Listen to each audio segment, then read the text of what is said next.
आपण बघतोय की बाबा सिद्दीकी यांच्यावरती प्रेम करणारी त्यांचे आप्तजन, त्यांचा मित्रपरिवार, कार्यकर्ते हे आता त्यांच्या पाली हिल येथील निवासस्थानाबाहेर एकत्र आलेले आहेत. अंतिम नमाज अदा करण्यासाठी हे सर्व लोक एका रांगेमध्ये आपल्याला उभे असलेले पाहायला मिळतात.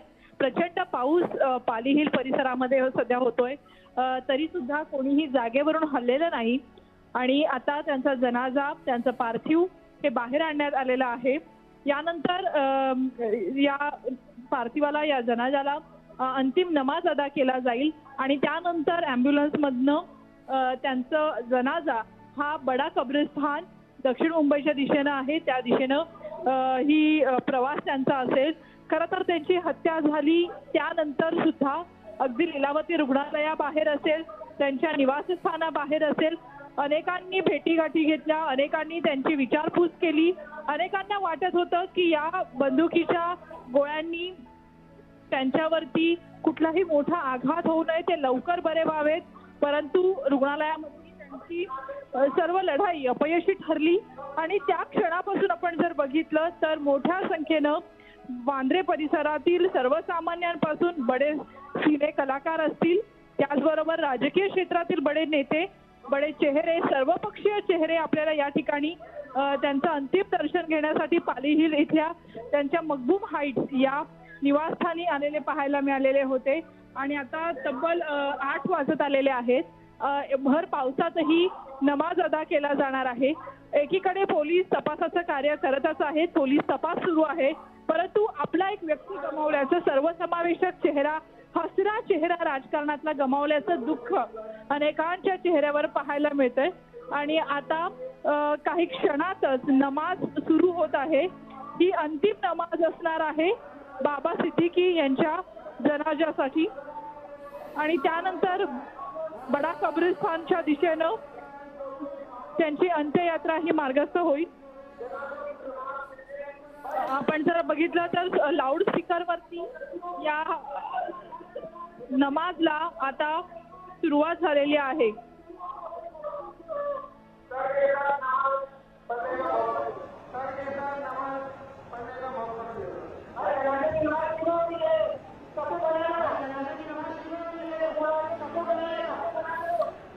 सुस्मिता, साधारणपणे हिंदू धर्मात ज्याप्रमाणे म्हटलं जातं की आत्म्याला सद्गती मिळावी, त्याप्रमाणे मुस्लिम धर्मियांची प्रथा परंपरा अशी आहे की जन्नतमध्ये स्थान मिळावं. जन्नत ही मुस्लिम धर्मियांच्या दृष्टीने मृत्यूनंतरची सर्वोच्च गोष्ट आहे.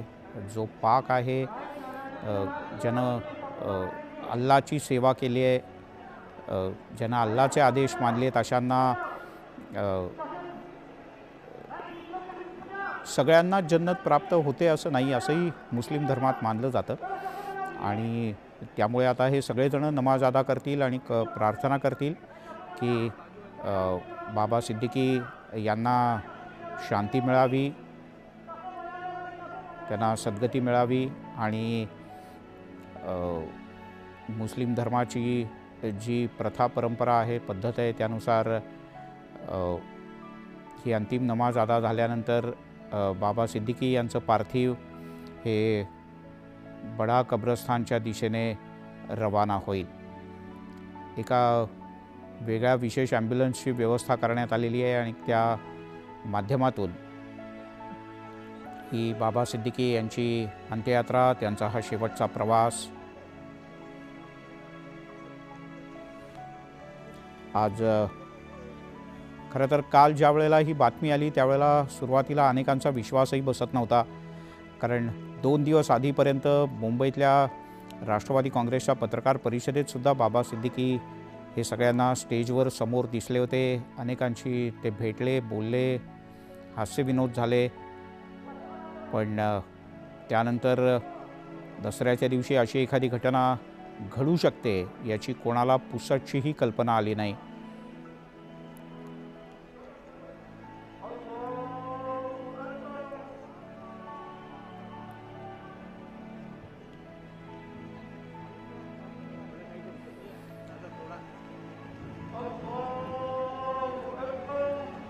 आज काल त्यांना तातडीनं रुग्णालयात दाखल करण्यात आलं, पण डॉक्टरांना उपचार करण्याची बहुधा संधीच मिळाली नाही. त्यांना मृत म्हणून घोषित करण्यात आलं आणि तेव्हापासूनच काहीसा तणावपूर्ण शांतता, दुःखद वातावरण हे सगळं खार आणि या सगळ्या परिसरात आहे, ज्याचं नेतृत्व आपण या दृश्यांमध्ये पाहू शकतोय. झिशान सिद्दीकी, त्यांचे पुत्र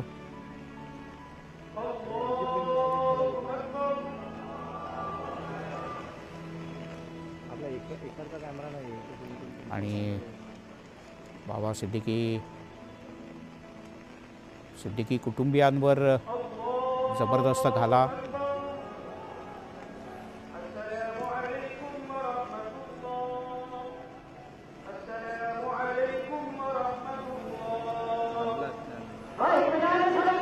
एकूण 4 जण मारेकरी आहेत असं प्राथमिक तपासात समोर आलं आहे. यातल्या 4घांचीही नावं पोलिसांना कळली आहेत, कारण 2 जणांना ताबडतोब पकडण्यात यश आलं. स्थानिक लोक जे इथे उपस्थित होते काल हल्ल्याच्या वेळेला, त्यांनी किंवा बाबा सिद्दीकी यांच्यासोबत असलेल्या सुरक्षेतल्या काही पोलीस कर्मचाऱ्यांनी तातडीनं धावाधाव केली आणि आलेल्या या 3 मारेकऱ्यांपैकी 2घांना पकडण्यात पोलिसांना यश आलं. आणि त्यांच्याकडनं जी माहिती आत्तापर्यंत उपलब्ध झाली आहे त्यानुसार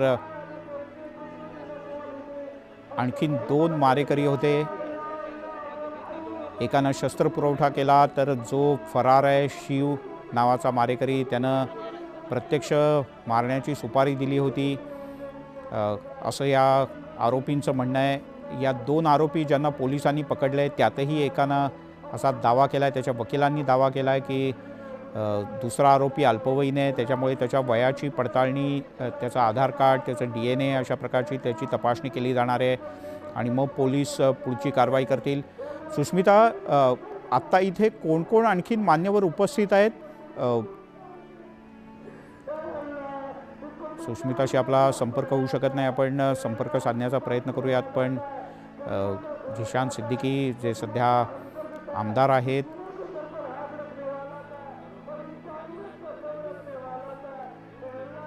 आणि आपण दोन्ही दृश्य पाहतो आहोत. तर TV स्क्रीनच्या डाव्या बाजूला तुम्ही पाहता आहात बाबा सिद्दीकी यांचा हा अंतिम प्रवास सुरू झाला आहे. तर TV स्क्रीनच्या उजव्या बाजूला जे दृश्य पाहतो आहोत, याच रस्त्यावरून बाबा सिद्दीकी यांचा हा अंतिम प्रवास आता सुरू होईल.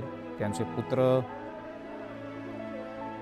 झिशान सिद्दीकी आपल्याला या दृश्यांमधनं दिसत आहेत.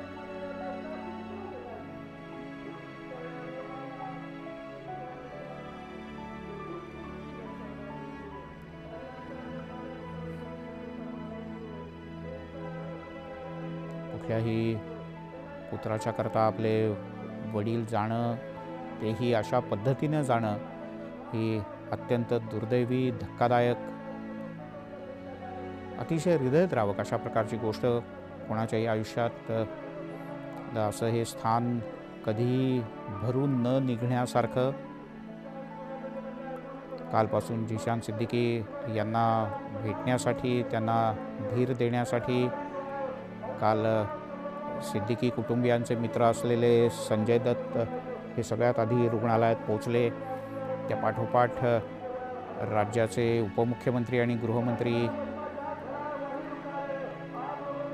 देवेंद्र फडणवीस सुद्धा इथे पोहोचले. वरिष्ठ पोलीस अधिकारी दाखल झाले. तातडीनं पोलिसांनी कारवाईला सुरुवात केली. 2 जणांना अटक करण्यात आली आहे, तर अन्य 2 जण फरार आहेत, ज्यांचा शोध घेण्यासाठी पोलिसांनी 10 पेक्षा जास्त पथकं तयार केलेली आहेत. ही पथकं त्या सगळ्या आरोपींचा, फरार असलेल्या 2ही आरोपींचा शोध घेण्यासाठी सध्या सक्रिय आहेत. तर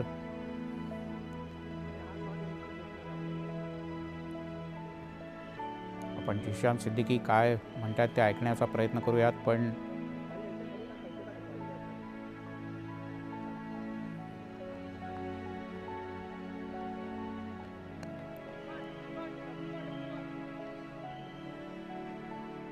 स्वतः बाबा सिद्दीकी यांनी अजित पवार यांच्या राष्ट्रवादी काँग्रेसमध्ये प्रवेश केला होता काही काळापूर्वी, आणि यापूर्वीचा त्यांचा काँग्रेसमधला खूप मोठा प्रवास होता. सुरुवातीला युवक काँग्रेसचे अध्यक्ष, त्यानंतर मुंबई महानगरपालिकेत नगरसेवक, त्यानंतर इथले आमदार. या नात्यानं त्यांनी सलग 2 टर्म काम केलं.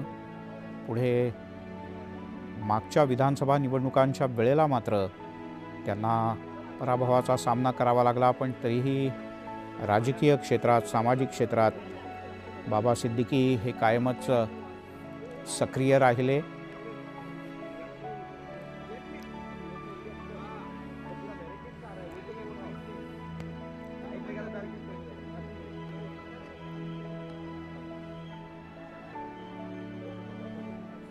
या भागातला ट्रॅफिक तूर्तास अन्य मार्गाने वळवण्यात आला आहे, पण याच रस्त्यानं पुढे बाबा सिद्दीकी यांचा हा अंतिम प्रवास सुरू होतोय आणि त्यांना निरोप देण्यासाठी त्यांच्या मतदारसंघातले त्यांचे कार्यकर्ते, स्थानिक नागरिक, नातेवाईक, मित्रमंडळी अशा सगळ्यांनीच मोठी गर्दी केल्याचं दिसत आहे. काही काळापूर्वी त्यांना धमकीचं पत्र आलं होतं. त्यानंतर पोलिसात त्याबद्दल रितसर तक्रारही दाखल करण्यात आली. पोलिसांच्या वतीनं आज जी पत्रकार परिषद घेण्यात आली त्यात सुरक्षेच्या संदर्भात सुद्धा स्पष्टीकरण देण्यात आलं, पण तुर्तास त्यांना वाय दर्जाची सुरक्षा ही औपचारिकपणे त्यांच्यासोबत तैनात नव्हती, पण त्यांनी मागणी केली होती. त्यांच्या सुरक्षेत वाढ करण्यात आली होती, हे देखील वास्तव आहे. संध्याकाळची वेळ होती काल. ते ज्या भागात राहतात त्या भागात देवीच्या विसर्जनाच्या काही मिरवणुका सुरू होत्या आणि अशाच एका मिरवणुकीच्या इथे फटाके वाजवले जात होते. आवाज होता, घोषणा होत्या, लाऊडस्पीकर होता, आणि या सगळ्या आवाजाच्या दरम्यान त्यांच्यावर बारकाईनं लक्ष ठेवून असलेले हे हल्लेखोर एका गाडीमधनं आले होते असं कळतं. तर 2 हल्लेखोर हे कदाचित बाईकवरनं असावेत. पोलिसांनी याची आत्तापर्यंत औपचारिक पुष्टी केलेली नाही, पण 4-4 जण होते एवढं मात्र पोलिसांनी स्पष्ट केलं आहे. यातल्या 2घांना पकडण्यात यश आलं आहे, तर एक शिव नावाचा हल्लेखोर जो प्रत्यक्ष घटनास्थळी उपस्थित होता, ज्यानेच 1-2 नाही तर 6 राऊंड फायर केल्या आणि त्यातल्या 2 किंवा 3 गोळ्या, या किमान 2 गोळ्या या बाबा सिद्दीकी यांना थेट लागल्या. त्याच्यातली 1 गोळी त्यांच्या छातीत गेल्याचं सांगितलं जात आहे. त्यांना तातडीने जवळच्याच रुग्णालयात दाखल करण्यात आलं. डॉक्टरांनी त्यांच्यावर उपचार करण्याचे पुरेपूर प्रयत्न केले, पण कालच या हल्ल्यानंतर अवघ्या काही काळात त्यांची प्राणज्योत मालवली.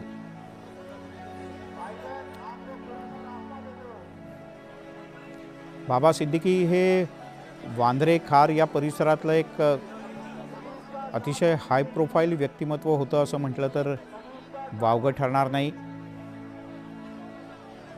या परिसरातल्या अनेक सामाजिक राजकीय कार्यक्रमांमध्ये कायमच बाबा सिद्दीकी यांचा सक्रिय सहभाग राहिला आहे. एवढंच नाही तर काँग्रेस पक्षामध्ये सुनील दत्त ज्या वेळेला खासदार होते त्यावेळेला दत्त कुटुंबियांचे अतिशय निकटवर्तीय म्हणून बाबा सिद्दीकी यांची ओळख होती.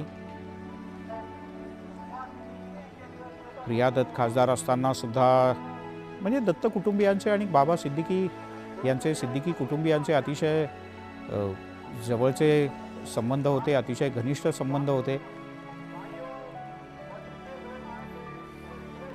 या परिसरातल्या विविध सामाजिक आणि राजकीय कार्यक्रमांमध्ये सुद्धा बाबा सिद्दीकी हे कायमच सक्रिय राहिलेत. मुख्यमंत्र्यांनी आदेश दिल्याप्रमाणे त्यांना मानवंदना दिली जाईल, कारण ते राज्यमंत्री होते. या राज्यात काही वेळेला म्हाडाचेही ते काही काळ मुंबई बोर्डाचे ते प्रमुख राहिले आणि त्यामुळे मुख्यमंत्र्यांनी दिलेल्या आदेशानुसार त्यांना मानवंदना दिली जाईल आणि मग बाबा सिद्दीकी यांचं पार्थिव हा जनाजा बडा कब्रस्थानच्या दिशेने रवाना होईल. आपण इथे पोलीस कर्मचारी पाहतो आहोत की जे त्यांना मानवंदना देण्यासाठी सज्ज होत आहेत, तयारी करतायत.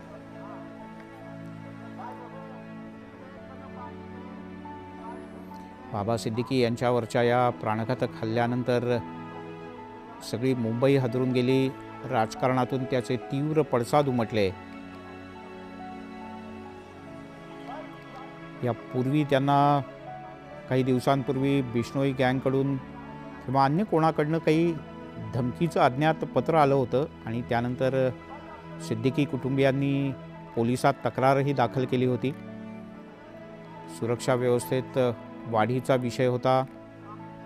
2 दिवसांपूर्वीच्या राष्ट्रवादी काँग्रेस अजित पवार यांच्या एका पत्रकार परिषदेत सुद्धा बाबा सिद्दीकी उपस्थित होते.